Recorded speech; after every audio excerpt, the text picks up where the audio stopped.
Good day, everyone. Welcome to Panama Crosstalk. Another episode here talking with Jeff Carter from Daiquiri 23. He's in the house. Yeah, we're live. Um, and, again, it's always good to be able to bring good information to um, our listeners, the people that are interested in coming to, Panama to make a life for themselves. Um, but it's also good to be able to know how uh, to get yourself established here and what services are available for those of us coming from the U.S. And other countries. But it's always good to be able to provide good free information where people feel that there's no obligation that they have to have to just listen in. Now, I know you had a busy past week. You had what was going on there? African week going on down there, huh? Yeah, they had a celebration that's every year here in Panama called Black Ethnicity Celebration, where they celebrate the Afro-Panamanians culture, uh, their foods, their dress, just their lineage from Africa to and their travel destination ending up here in Panama. So they keep their culture alive every year by celebrating the month of May for Black Ethnicity Week. We had the VFW Memorial Day ceremony lunch here on Monday. Um, we have our Soul Food Sunday brunch. So it was a very, very busy week last week. And then we had our regular game night on Wednesday night. And man, it was live, people playing spades, dominoes, and, bid whiz and talking loud. And, it's like a big home atmosphere. And that's what we enjoy being able to offer here in Panama is making people feel like they're at home. And it's very unique to be able to be the only one doing this on an everyday basis because we don't have to have a certain game night. If people want to play spades when they come in here and they got their group with them, it's on. It's So only cracking, right? yeah. So we really want to promote a family community atmosphere here at Daiquiri 23. And then I challenge anybody, hey, open up your business and make sure that you have something for expats to do that make them feel comfortable for at least one night a week. Uh, you know, Everybody can't salsa, uh, but we can try. If we had classes and things like that we can offer, then that's what we want to do is just make Panama home. Right. That that full acclimation period. So yeah, Yeah, that's definitely available. Get some salsa classes going. Get your groove on the Panama way. that's right.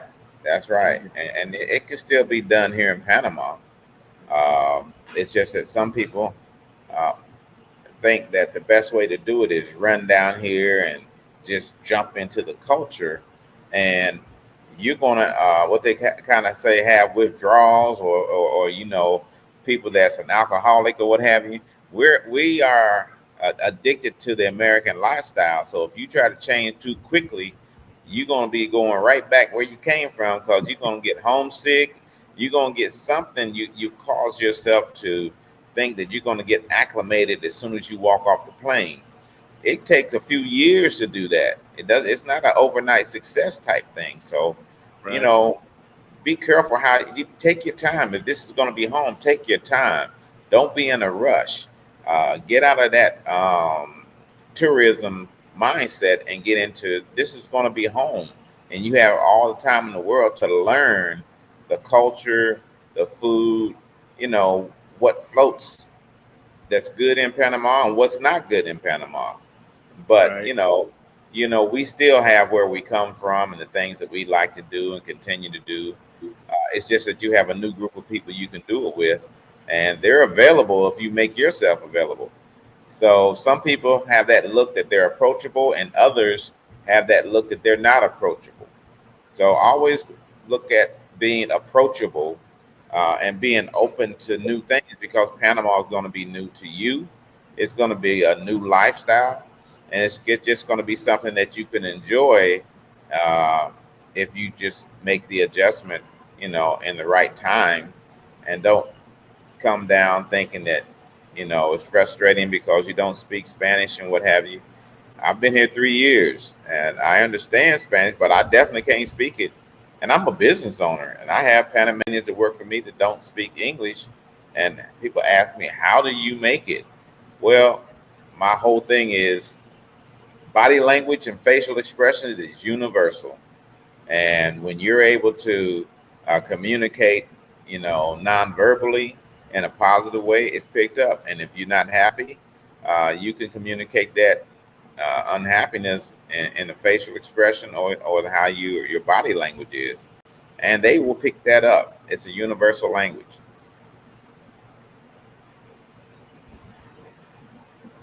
So, brother Eric, you tell me, is that the truth or not? I'm just being honest with how things are in life. Uh, Try to get on the universal level with everything you do, communication especially.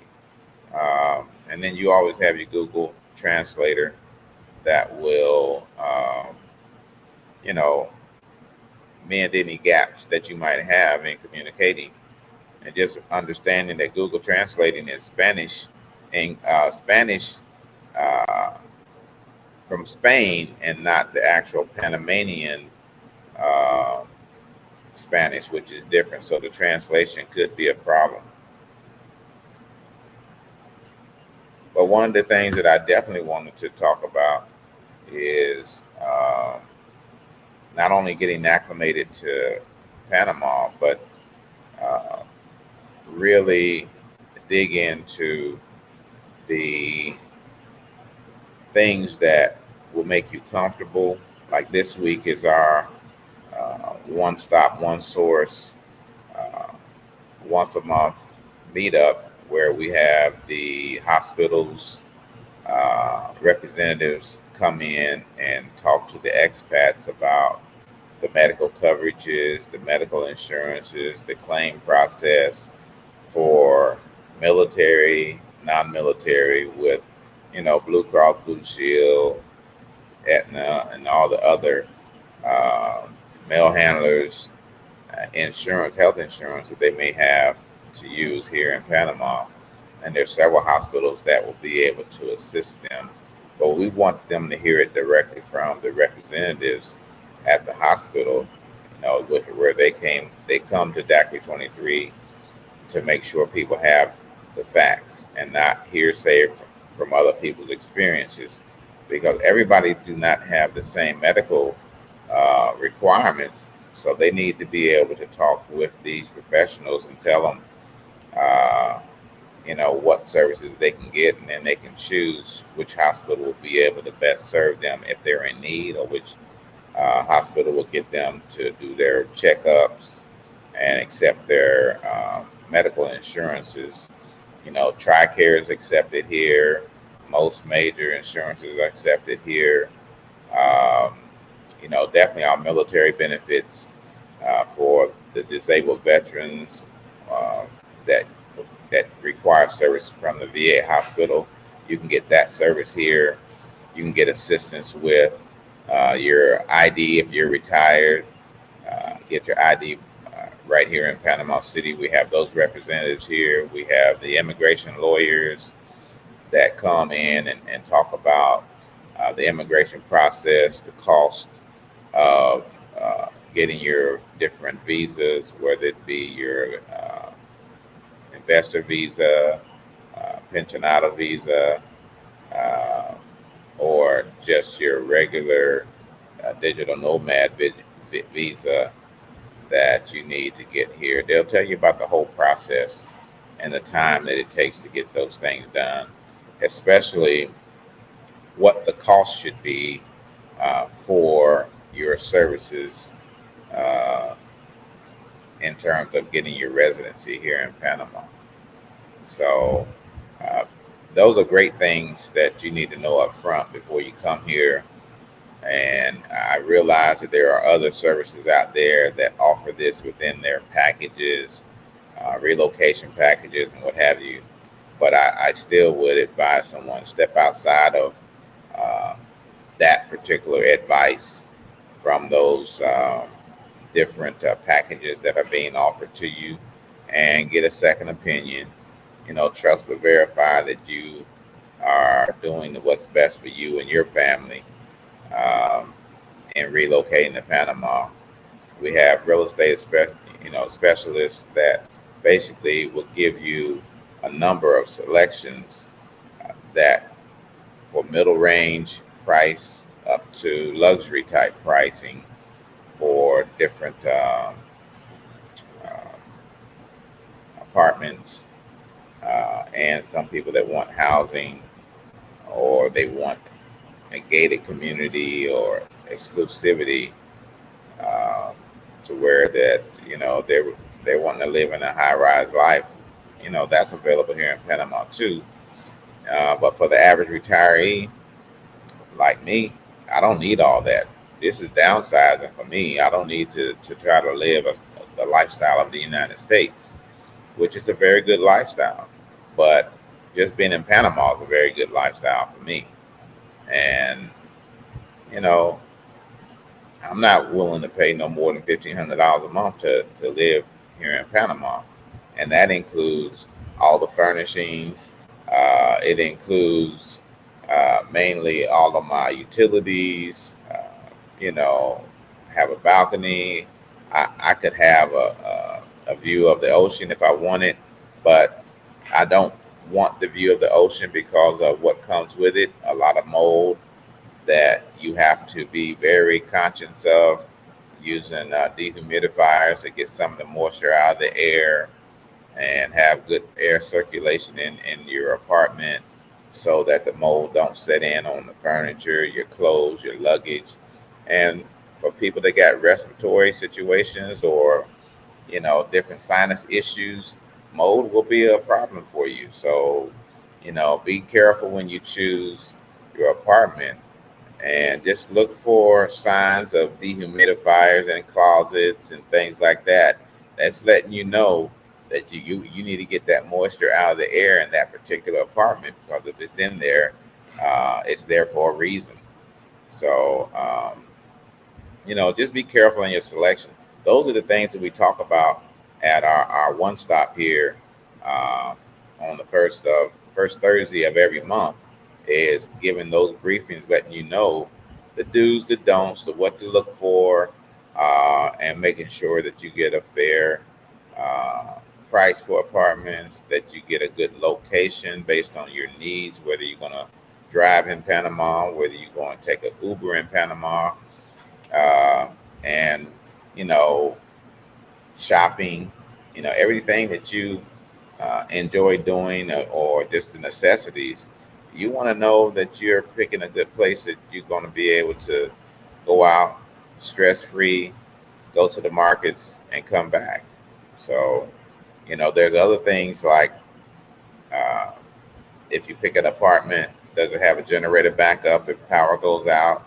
Especially those of you working from home or streaming services, where you can still maintain uh, watching your special shows, or you're just sitting there in the dark with no power, no access to do anything, not even to charge your phone. Also, does it have a reserve for water? Because if the water goes out here in Panama, you're not going to be able to cook, take showers, or anything, wash clothes. So those are the very important things that your money can afford to be in those particular apartments that have those nice things that keep your lifestyle, consistent, and not be disturbed whenever we do have, power outage or anything like that. So, those things are very important, and we hope that uh, the information we provide when you do come will be very beneficial for you uh, to live a decent lifestyle here. Say, Mr. Eric, did I lose you? I can keep talking then, but sometimes we just want to do our best, and doing our best for me is providing information that someone else may charge for when the information is not full. We have a banker here to talk about getting your bank account set up. Um, so there's different services that we have actual representatives that come here once a month to talk to you about what we offer um, to you for free, and that's kind of what's important. So also one of the things that I wanted to cover was that I have a VSO here certified, and he's going to start coming here on Tuesdays and Thursdays to talk to the military veterans that in need of getting their claims processed and increasing their disability percentages and what have you. And there's a lot of things that he's very knowledgeable about, and then there's some things that all VSOs are not knowledgeable about. And that's one of the things that I want to talk about is that there is a special monthly compensation which is available to veterans that are at 100%, and it goes all the way up to, get this, $11,700 a month. And most VSOs are not aware of that there is a special monthly compensation available that they may qualify for on a gradual basis, and they have it in alphabetical order, I think from K all the way up to M or N, where you qualify based on what current disability that you have that qualifies you for special monthly compensation. So those are some of the things that we're going to dig into on Tuesdays and Thursdays from 10 to 2 here at DACRI 23. We'll have the VSO who's certified again, like I said, to be a VSO and to help you with your claim process to get to that 100%. And then also learning about the special monthly compensation. And some of you need to start Googling that and going on YouTube and watching the different channels that discuss the special monthly compensation for the VA benefit receivers that they may qualify for, and start researching that for yourself because it is available, and a lot of you qualify for it, even myself, but I didn't know that it existed until one of our veterans here in Panama City told me about it when he came here to DACRI 23, him and his wife and his family. So he broke it down to me and told me exactly how he was able to get that compensation over 100%, and then up to the maximum, which he gets $11,700 per month. And some of it is based on whether you have kids, you're married, and then based on a certain percentage of one condition you may have that qualifies you for additional monthly compensation over and above the 100% that you're currently getting. So, we're here to provide different things that the average channel is not giving you. There's no ebook that we're selling. There's no package we're selling. We're just in a position to offer things like this without charge. But yes, there are some people that may have a fee based on your special need, and that would be between you and that particular professional.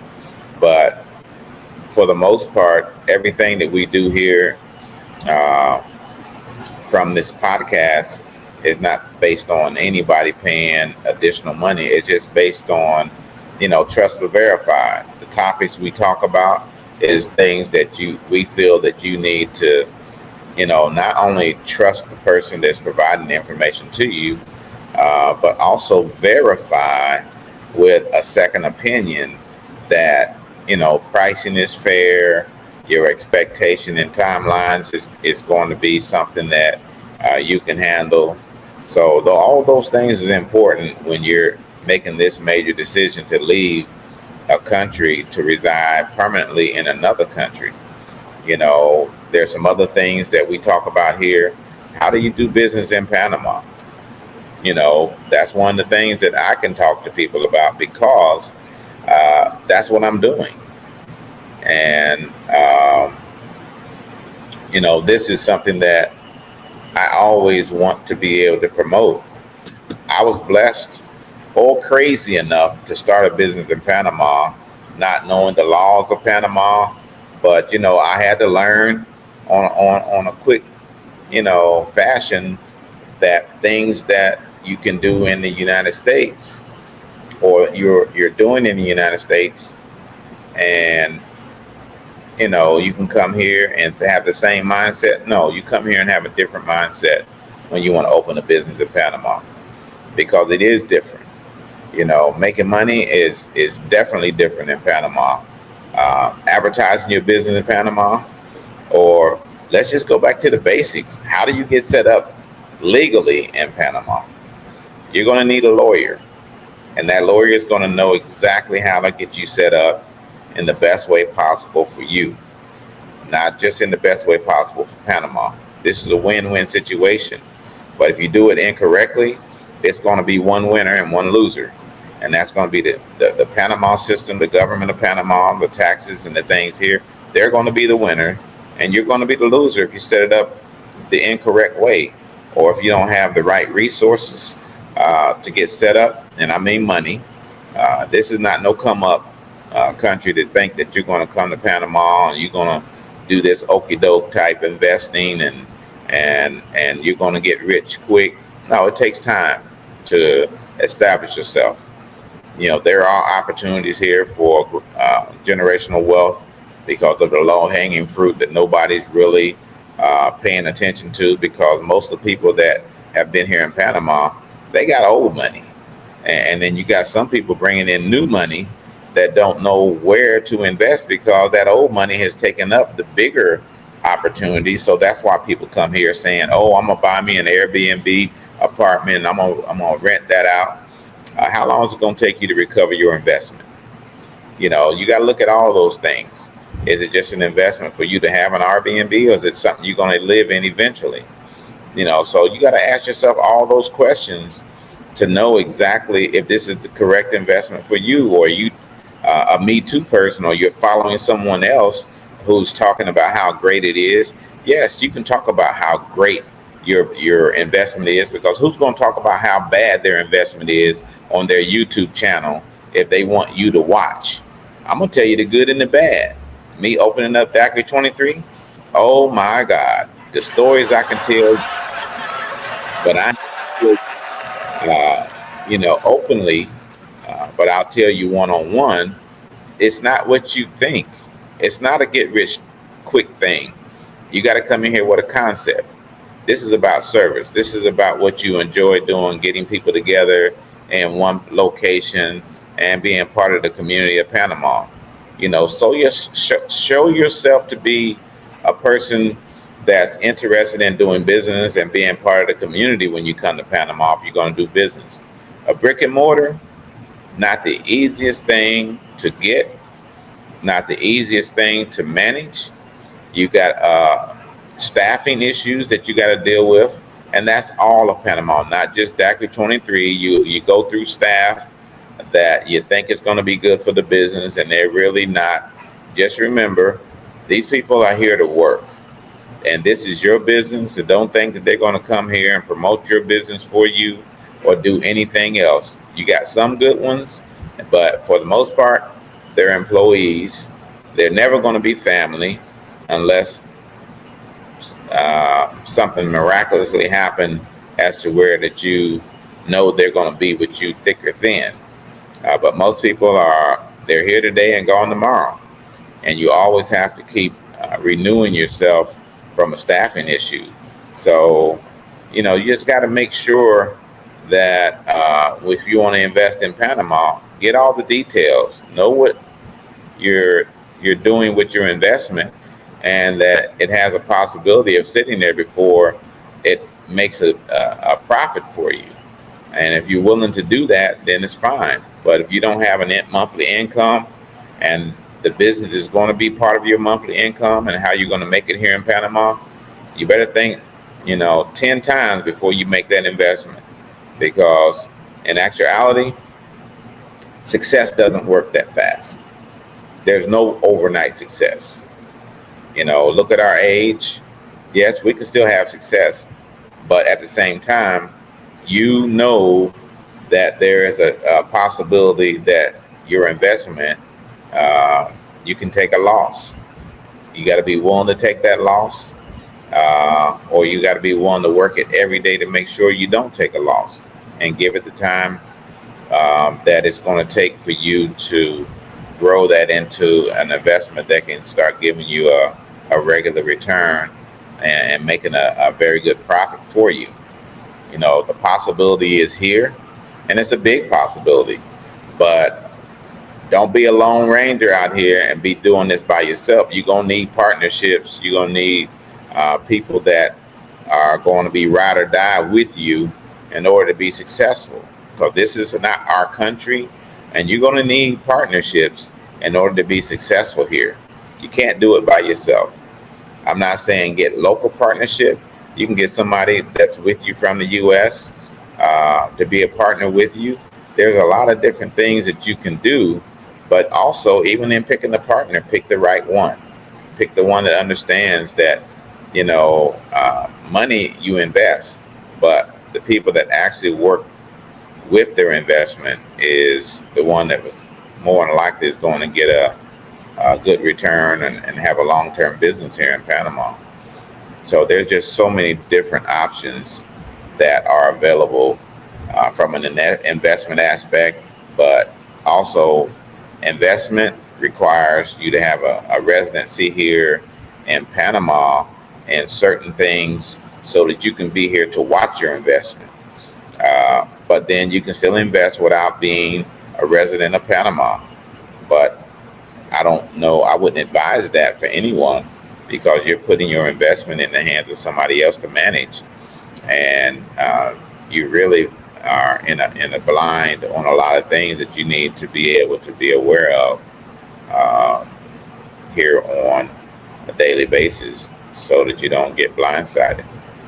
But, this podcast was just for general conversation about things that most people would like to listen to and hear. And, just a 30-minute session. And, we're always available for you to reach out to us if you need to just talk and ask some basic questions.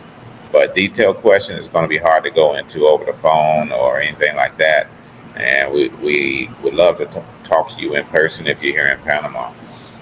So just stay tuned. We're doing a business forum this week, so people can come in who's interested in doing business here in Panama.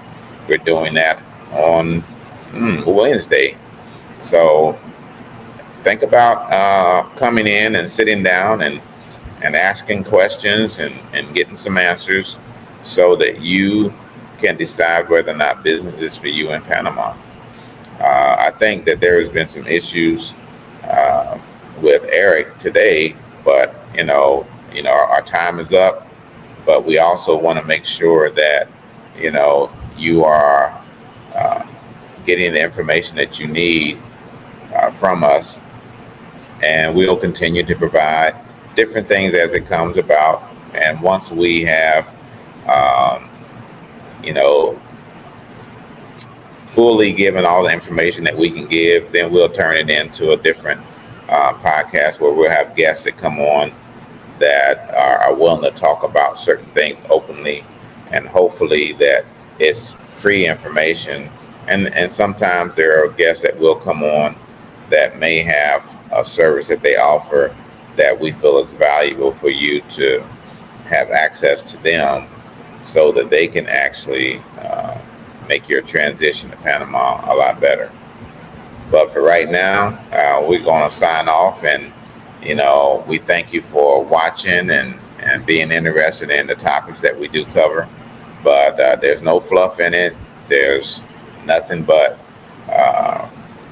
goodwill and a lot of blessings that we hope that we're bringing to people here in Panama, or people coming from the U.S. or different parts of the world that just is interested in what we're talking about and want to consider Panama to be a place of permanent residency.